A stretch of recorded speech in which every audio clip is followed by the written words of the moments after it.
우리의 삶을 보면 우리는 참 살면서 수없이 안 좋은 일들을 많이 경험합니다. 나쁜 일들을 안 경험하면 좋겠는데 나쁜 일들이 누구에게나 계속해서 일어납니다.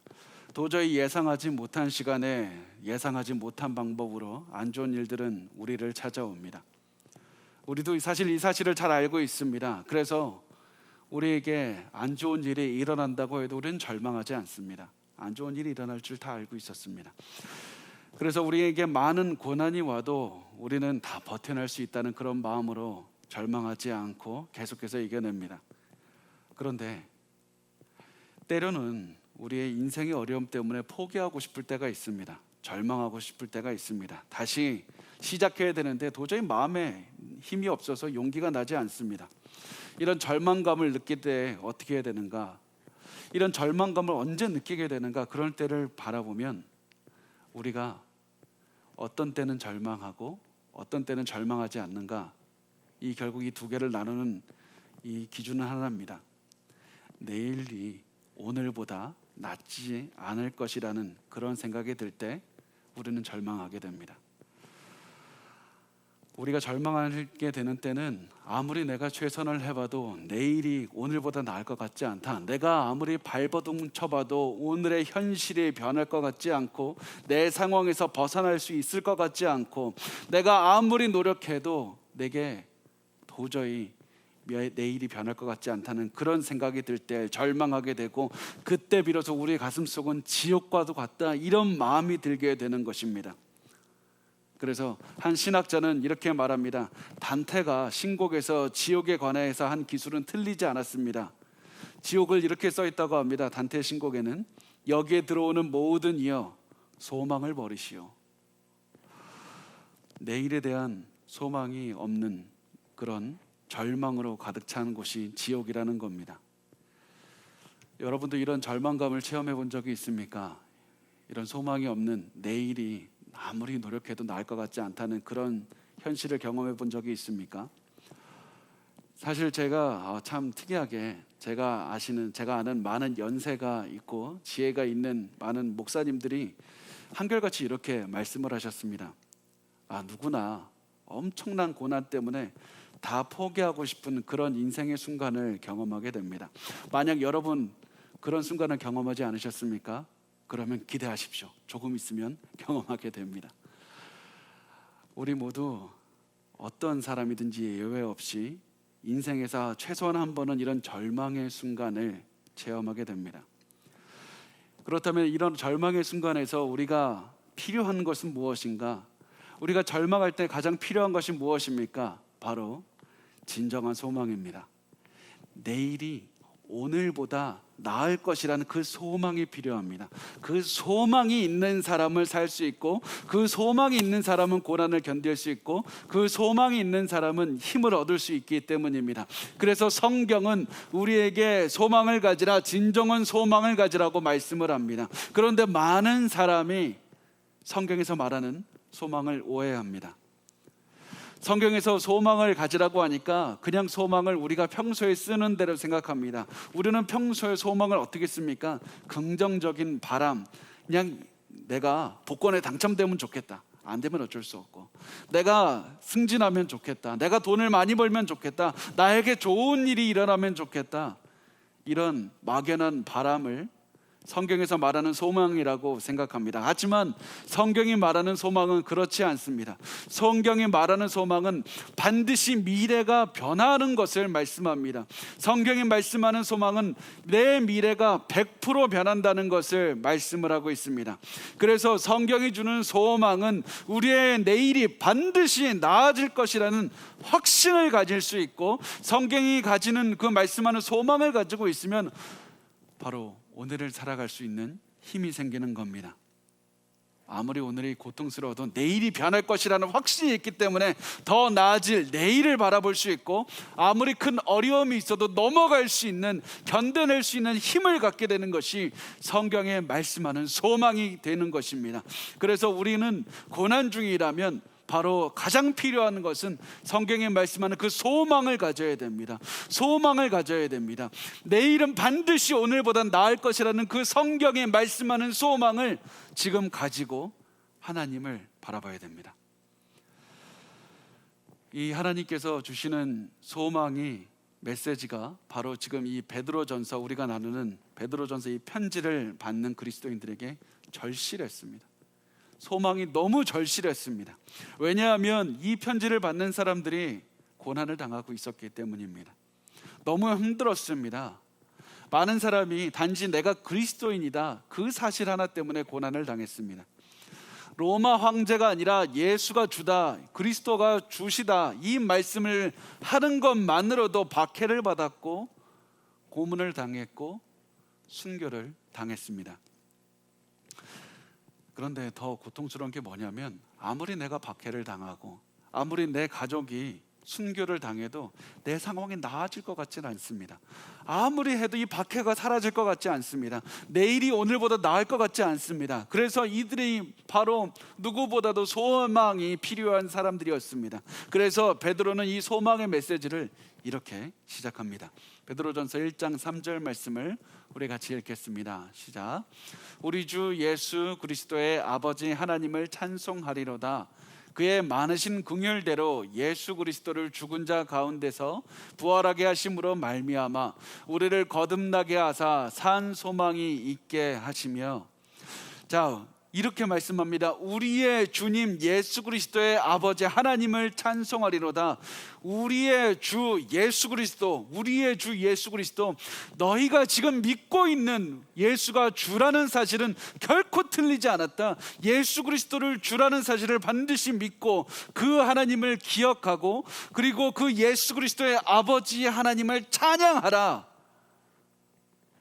왜 그렇게 아버지 하나님을 찬양하는가?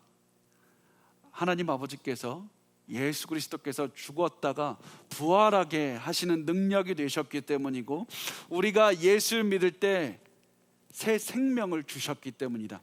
부활하신, 그렇게 예수를 죽은 자 가운데서 생명을 주사 부활하게 하신 그 하나님께서 우리도 예수를 믿을 때 새로운 생명을 주셔서 우리로 거듭나게 하셨기 때문이라고 말씀을 합니다. 여러분, 우리가 예수를 믿고 새로운 생명을 얻는 것을 성경에서 거듭난다고 말씀을 하고 있습니다. 새로 태어난다는 말입니다. born again 한다는 말입니다. 거듭났다는, 그래서 말의 의미가 무엇이냐면, 우리가 예수를 믿고 새 생명을 얻었을 뿐 아니라 우리의 존재가 바뀌고 우리가 완전히 다른 사람이 되었을 뿐 아니라 이제는 다른 사람으로서 우리의 모든 행동이, 삶이 변한다는 것을 말씀을 하고 있습니다. 우리가 예수를 믿은 순간부터 우리가 존재가 다른 사람이 되어서 우리가 이제는 계속해서 변화가 돼서 오늘 이 순간도 하나님께서 우리를 변화시키실 뿐만 아니라 미래도 변화시키십니다.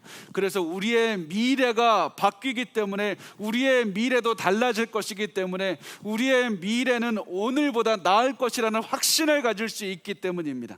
그래서 우리가 미래가 나을 것이기 때문에, 내일이 오늘보다 나을 것이기 때문에 우리는 소망을 가질 수가 있는 겁니다.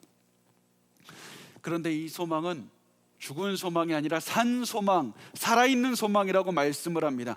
왜 그렇습니까? 왜 살아있는 소망입니까? 죽으신 예수 그리스도께서 살아셨기 때문에, 부활하셨기 때문에 사는 소망이 됩니다. 죽은 우상이 아니라 부활하사 생명을 가진 예수 그리스도께서 우리의 소망이 되십니다.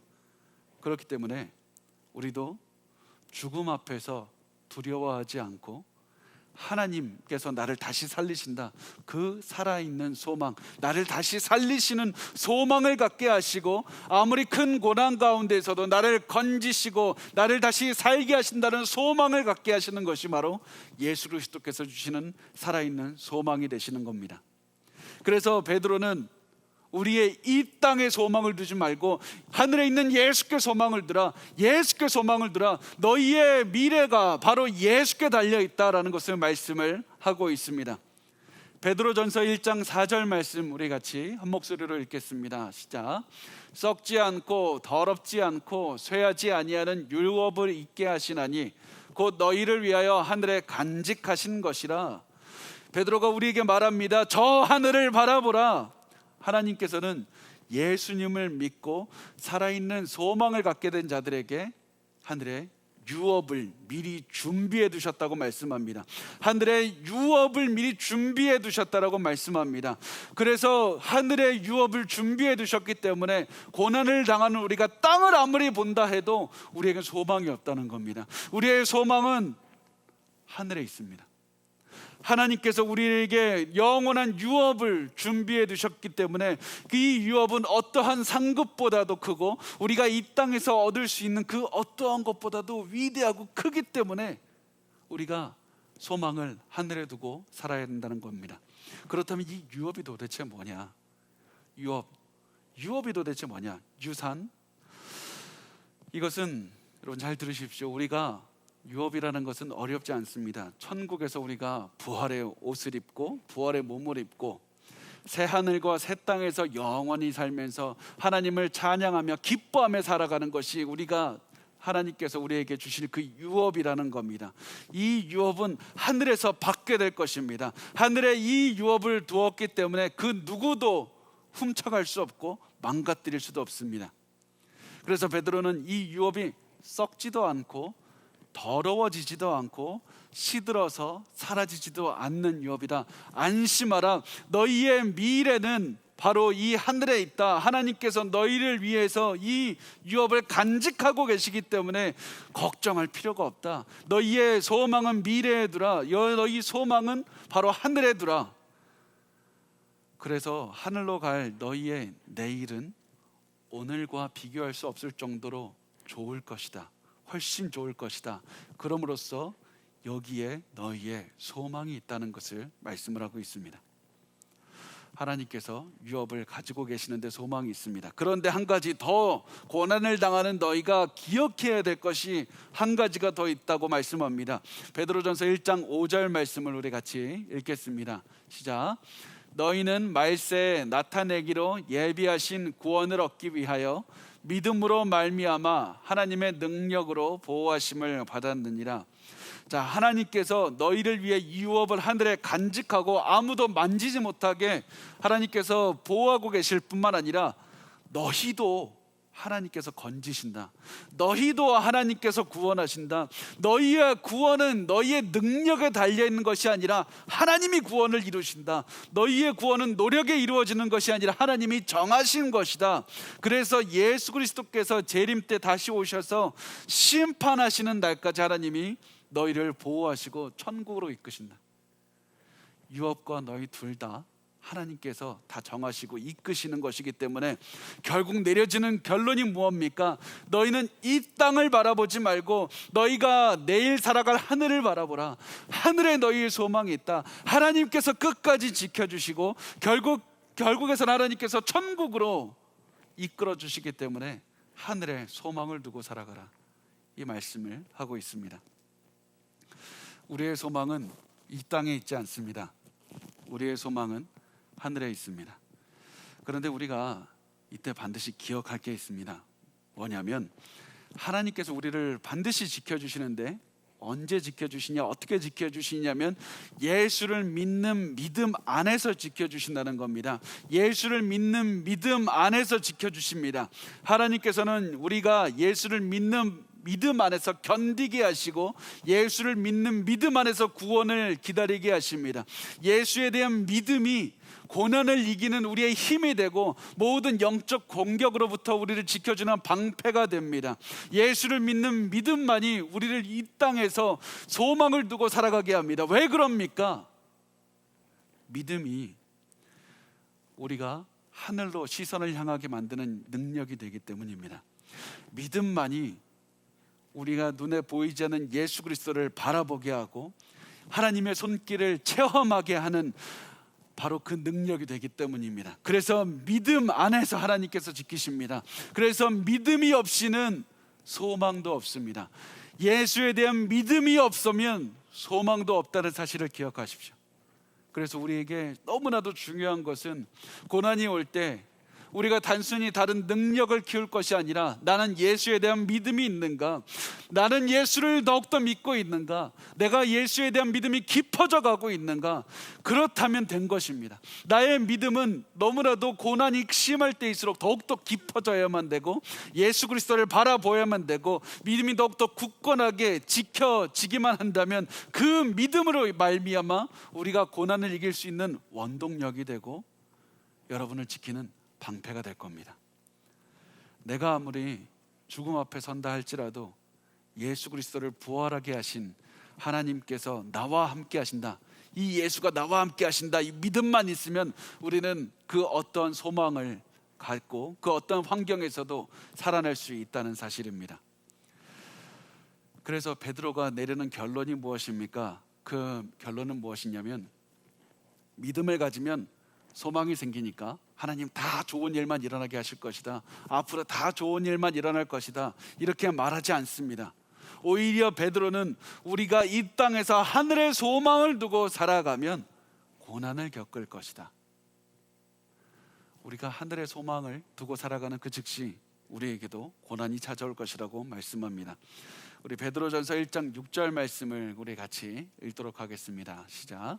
그러므로 너희가 이제 여러 가지 시험으로 말미암아 잠깐 근심하게 되지 않을 수 없으나 오히려 크게 기뻐하는도다.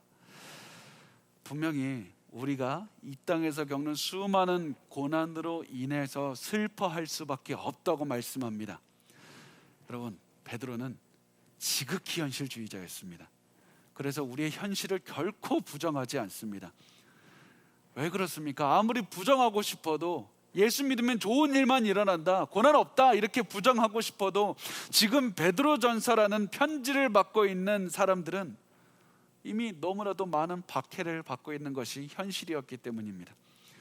그리스도인이라는 그 사실 하나 때문에 박해를 당하고 고난을 당하고 있었습니다. 그렇기 때문에 베드로는 이 얘기를 합니다. 고난 때문에 우리가 근심할 수밖에 없다, 이 사실을 인정합니다. 그러나 동시에 우리는 기뻐할 수 있다고 말합니다.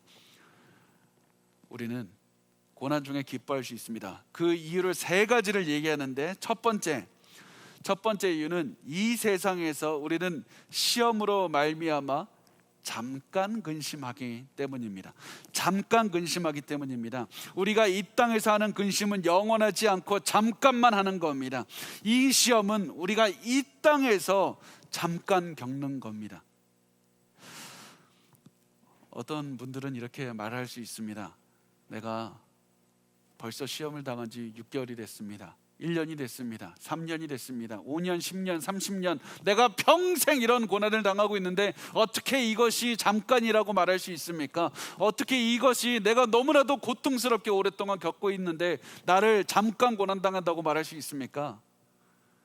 분명히 그 시간들은 여러분 긴 시간입니다. 너무나도 어려운 시간을 고난을 보내느라 수고하셨습니다. 그런데 분명히 그 시간은 긴 시간이지만 우리가 천국에서 보내는 영생과 비교해 봤을 때는 너무나도 짧다는 겁니다. 아무리 우리가 30년, 60년, 100년을 우리가 고난을 당했다고 하더라도 영생과 하나님 옆에서 평생 기쁨을 누리며 살아가는 그 영원한 시간과 비교해 봤을 때 너무나도 짧게 지나간다는 사실입니다. 그래서 이 땅에서의 고난이 잠깐 있다 사라지는 것과 같다. 그렇기 때문에 너희는 기뻐하라 말씀합니다. 두 번째, 우리가 기뻐할 수 있는 이유는 고난으로 인해서 우리의 믿음이 진짜라는 사실을 드러나기 때문입니다. 고난으로 인해서 우리의 믿음이 진짜라는 사실이 드러납니다. 베드로는 우리가 당하는 고난을 여러 가지 시험이라고 말을 합니다. 여러 가지 시험이라고 하는데 시험은 다른 말로 하면 테스트입니다. 우리가 여러 가지 테스트를 받는다는 겁니다. 그래서 우리의 믿음이 진짜인지 아닌지 확인해 본다는 그런 말입니다. 그 테스트에 대해서 베드로전서 1장 7절은 이렇게 말씀합니다. 우리 같이 읽겠습니다. 너희 믿음의 확실함은 불로 연단하여도 없어질 금보다 더 귀하여 예수 그리스도께서 나타나실 때 칭찬과 영광과 존귀를 얻게 할 것이니라. 자, 불로 금을 정죄하면 불순물이 제거되고 순도 높은 그런 금만 남게 됩니다. 마찬가지입니다. 우리의 믿음이 고난의 테스트를 통과하면 우리의 믿음이 진짜라는 사실을 증명할 뿐만 아니라 우리의 믿음의 불순물도 같이 사라지는 겁니다. 그래서 시험을 통과하면, 불시험을 통과하면 우리의 믿음이 더욱더 강해집니다. 시험을 통과하면 우리의 믿음이 더욱더 커집니다. 그래서 고난을 통해서 진정한 믿음을 갖게 되고, 이 진정한 믿음을 갖게 되고 더 강한 믿음을 갖게 되는 그 사람은 재림하신 예수님으로부터 영원한 상을 받게 될 것이라는 사실입니다. 이것이 우리에게 소망이 됩니다. 우리의 당하는 시험은 거기서 끝이 아니라 더 많은 것들, 더 큰 상이 기다리고 있습니다. 그래서 예수님에 대한 믿음은 소망을 갖게 만들고, 소망은 우리가 어떠한 고난도 이기게 하는 능력이 된다는 사실입니다. 그래서 우리가 시험이 올 때 두려워하지 말고 기뻐할 수 있는 이유가 된다는 사실입니다. 자, 마지막 세 번째, 우리가 고난으로 인해서 기뻐할 수 있는 이유가 뭐냐면 예수 그리스도의 재림 때에 칭찬과 영광과 존귀를 얻게 하실 것이기 때문입니다. 자, 근데 우리가 이 말을 한번 잘 봤으면 좋겠습니다. 예수 그리스도의 재림 때 칭찬과 영광과 존귀를 얻게 하신다고 했는데 누가 얻습니까? 누가 그 칭찬과 존귀와 영광을 받습니까? 그것이 누구냐면, 사실은 이 말씀에 많은 학자들 사이에서 의견이 분분한데 제가 보기에는 칭찬과 영광과 존귀를 얻는 사람은 내가 아니라 예수 그리스도, 재림하신 예수께서 받으십니다. 우리가 믿음으로 인해서 고난을 견디면서 하나님을 찬양하고 하나님을 높이고 하나님께 영광을 돌리면 재림하신 예수님께서 그 칭찬과 영광과 존귀를 얻으시는 겁니다. 그런데 그 칭찬과 존귀와 영광을 받으신 다음에 그것을 그냥 홀로 갖고 계신 것이 아니라 우리 재림 때 우리에게 부어주십니다. 우리에게 같이 나눠주십니다. 그래서 우리가 그 고난 중에 돌린 하나님께 그 영광과 존귀와 칭찬을 우리가 재림하신 예수님께 같이 받으면서 너무나도 기뻐하며 즐거워하며 예수 그리스도의 그 은혜에 참여할 수 있는 그런 영광의 날을 주신다는 겁니다. 이게 우리의 미래입니다. 그래서 우리에게 소망이 있는 겁니다. 고난을 통해서, 고난이 끝이 아니라 고난을 통해서 우리가 하나님께 영광 돌린 것을 결국에서는 우리에게 부어주시는 은혜로 체험하게 하시기 때문에 우리가 고난이 끝이 아니라 결국 내일의 소망이 된다. 우리에게 내일의 기쁨을 주신다. 우리에게 내일은 오늘보다 나을 것이라는 그 확신을 주신다는 겁니다. 그러므로 베드로 사도가 내리는 결론은 무엇이냐면 고난을 두려워하지 말고 고난을 피하지도 말라. 고난을 두려워하지 말라. 베드로는 분명히 고난을 당하고 있는 그리스도인들에게 편지를 썼는데 어떻게 하면 고난을 줄일 수 있을까? 어떻게 하면 고난을 피할 수 있을까? 너의 삶이 조금 더 편안한 삶을 살기 위해서 어떻게 해야 되는가? 이런 얘기하지 않았습니다. 베드로가 한 얘기는 고난이 있는가? 그 어려움 속에서도, 고난 속에서도 견디는 방법을 알려주고 어려움을 뛰어넘는 방법에 대해서 말을 해주었습니다. 그 방법이 무엇입니까? 성도들에게 고난이 올 것을 예상하고 고난과 싸울 준비를 해서 고난을 이겨낼 수 있는 힘을 얻으라. 고난을 두려워하지 말라. 이거 다 이겨낼 수 있는 것이다. 고난을 이겨낼 수 있는 힘이 어디 있습니까? 예수를 믿는 소망에 있습니다. 그런데 우리가 한번 우리의 기도의 생활을 한번 돌아봤으면 좋겠습니다. 많은 분이 이렇게 얘기를 합니다. 하나님, 내가 고난이 너무 많습니다. 고난을 그냥 무조건 줄여주십시오. 나는 고난 없는 인생 살고 싶습니다. 나는 고난 없는 것만, 나는 그것을 원합니다. 분명히 우리가 불필요하게 고난을 찾아다닐 필요도 없고 고난을 줄일 수 있으면 줄이는 것이 좋습니다. 그런데 동시에 성경은 이렇게 말합니다. 우리가 예수를 믿으면 고난을 당연히 받을 것이다. 예수를 믿으면 고난을 당연히 받을 것이라고 말씀합니다. 예수를 믿는 사람은 누구든지 예외 없이 다 어려움을 겪게 됩니다. 디모데후서 3장 12절 말씀 우리 같이 읽겠습니다. 시작. 무릇 그리스도 예수 안에서 경건하게 살고자 하는 자는 박해를 받으리라.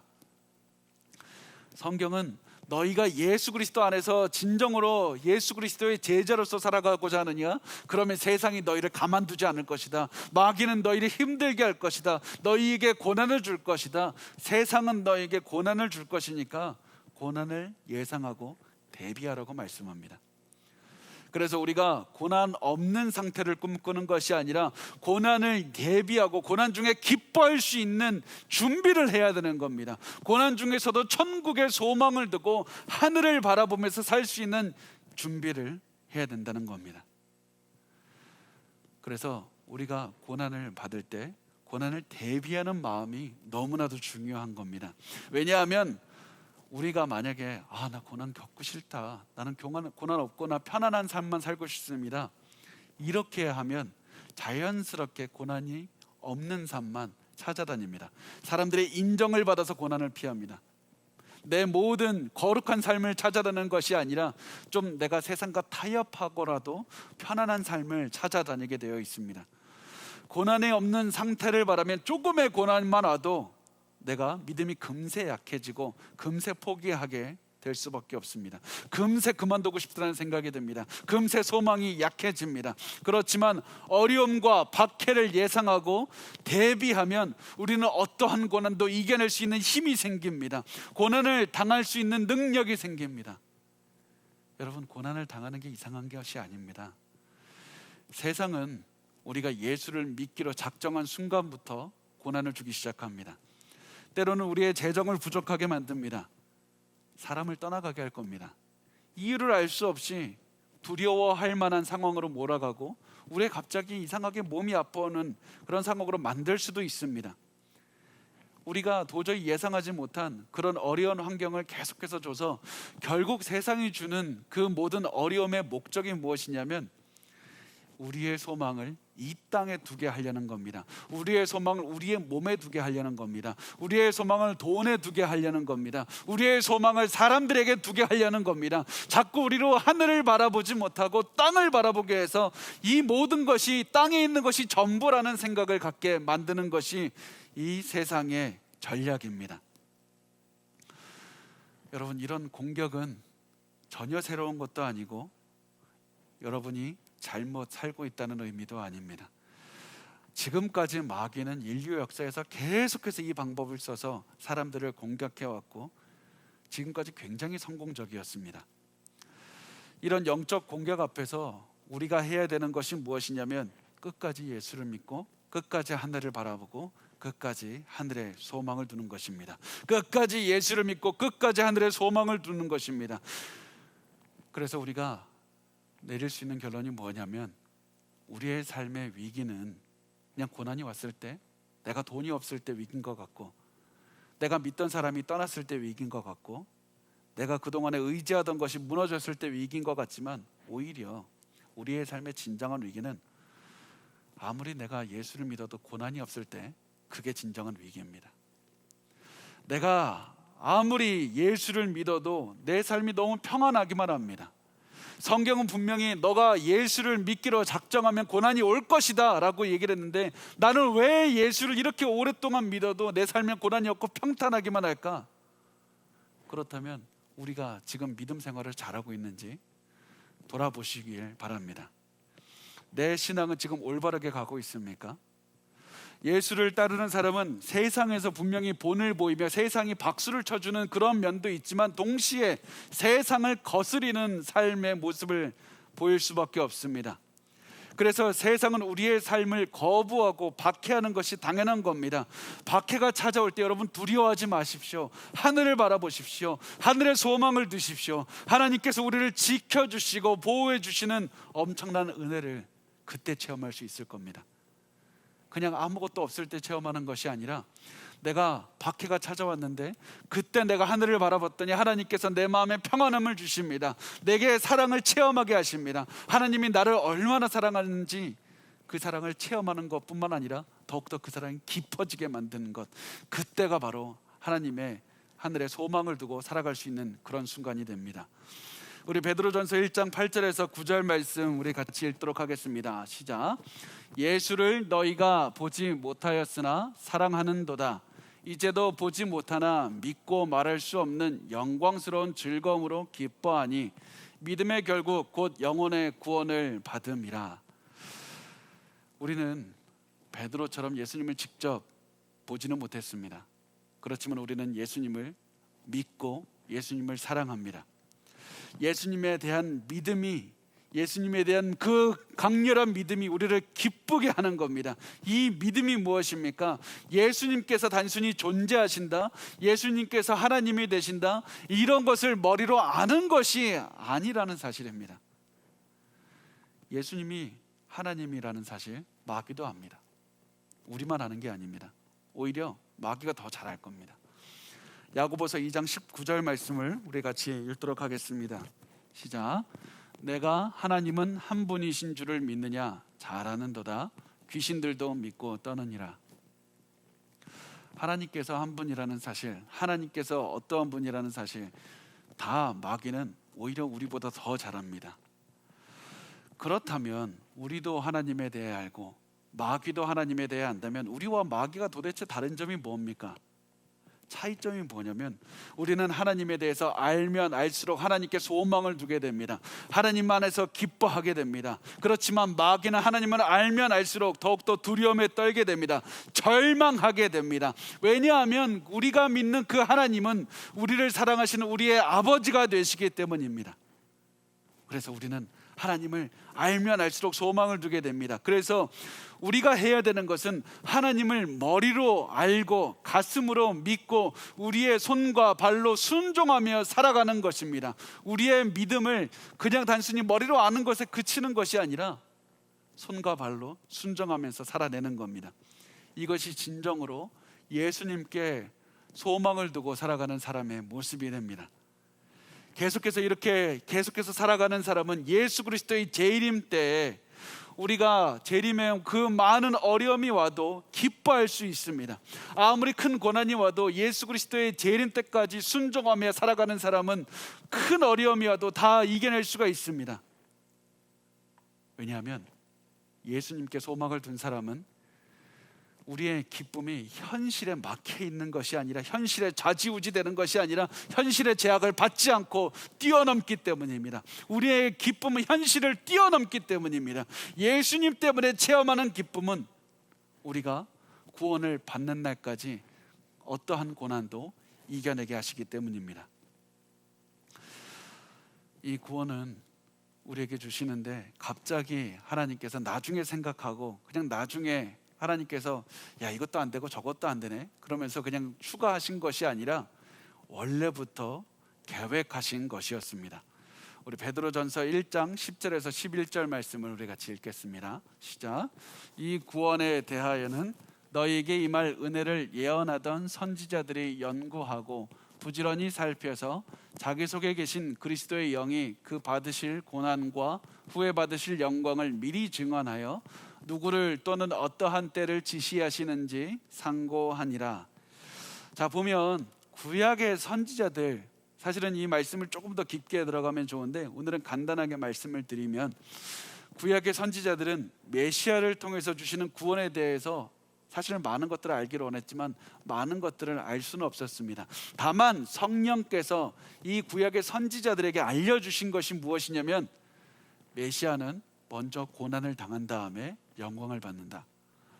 메시아는 먼저 고난을 받으신 다음에 영광을 받으신다는 사실을 알려주셨습니다.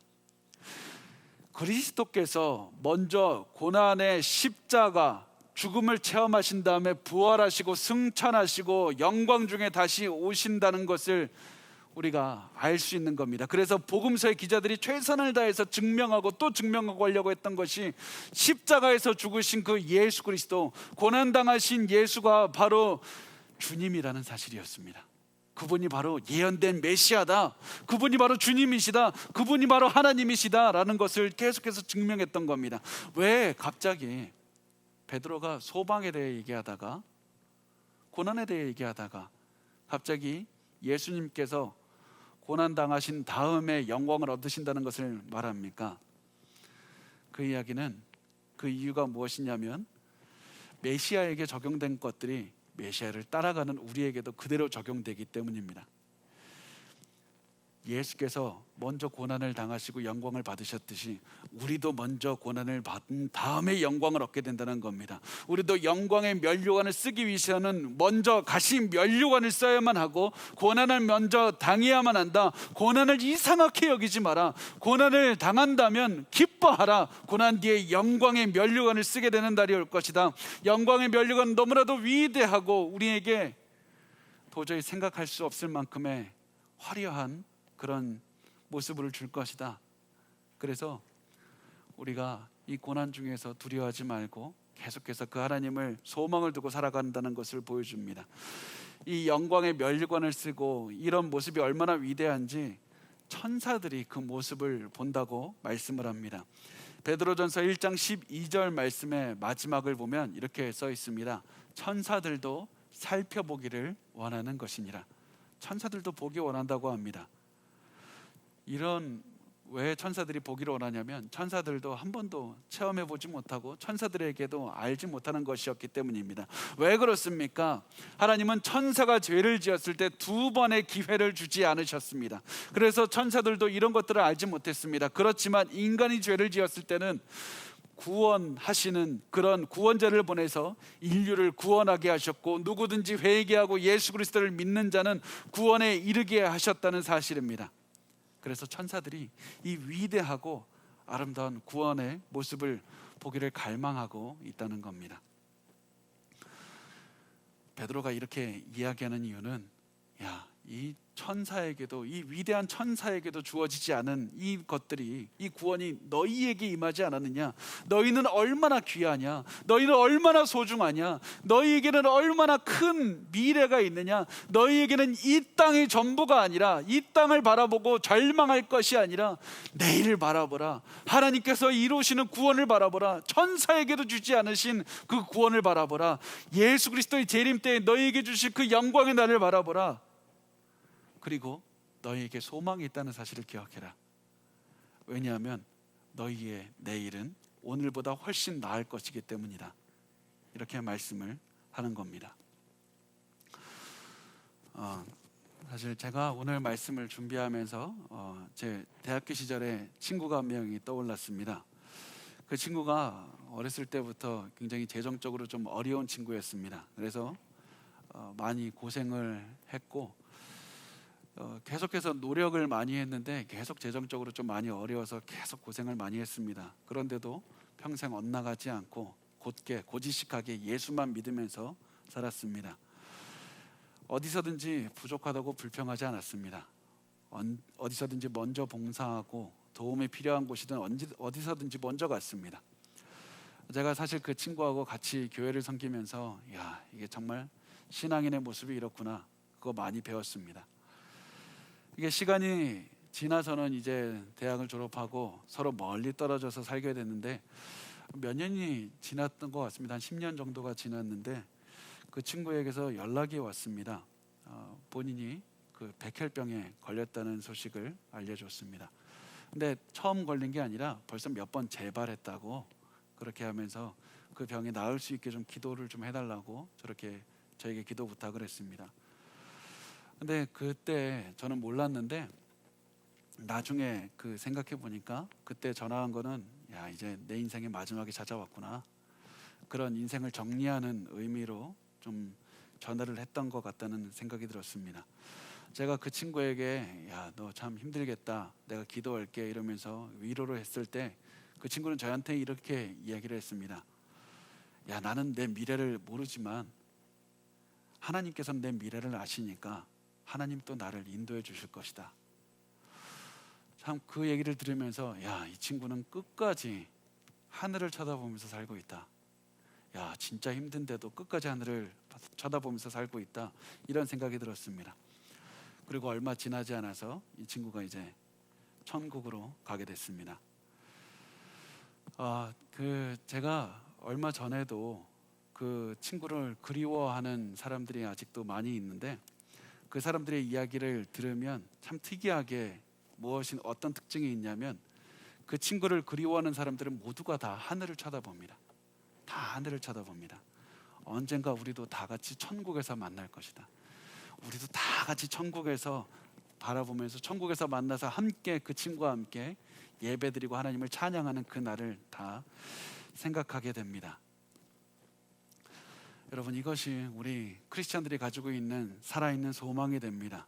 우리가 죽음이 아무리 우리를 가로막아도 우리는 또다시 하늘을 바라보면서 기뻐하는 겁니다. 왜냐하면 오늘의 죽음이 우리를 가로막아도 우리는 죽음을 뛰어넘는 내일이 있을 것이기 때문입니다. 우리가 믿는 예수 그리스도는 죽음을 뛰어넘어서 부활하신 분이기 때문입니다. 그래서 우리가 확신하는 것은 우리의 내일은 오늘보다 나을 것이다. 우리가 아무리 오늘 괴롭고 힘들어도 예수께서 우리를 더 나은 내일로 인도하실 것이다. 우리의 예수는 계속해서 영원히 우리와 함께 하실 것이다. 여러분, 오늘 너무 가슴이 힘들고 아프고 지치는 분이 있습니까? 이제 그만 모든 것 좀 내려놓고 싶고 포기하고 싶은 분이 있습니까? 그렇다면 여러분, 이 사실을 기억하십시오. 예수님께서 여러분의 소망이 되시기 때문에 여러분의 내일은 오늘보다 분명히 나을 겁니다. 우리가 그래서 할 수 있는 것은 예수님만 믿고 예수님께 소망을 듣고 예수님만 바라보면서 살아가는 겁니다. 우리가 끝까지 예수님만 믿고 살아간다면 분명히 예수님께서 우리의 산 소망이 되어주시고 우리를 오늘보다 더 나은 내일 천국으로 우리를 인도하실 겁니다. 우리 끝까지 천국을 바라보면서 기뻐하며 살았으면 좋겠습니다.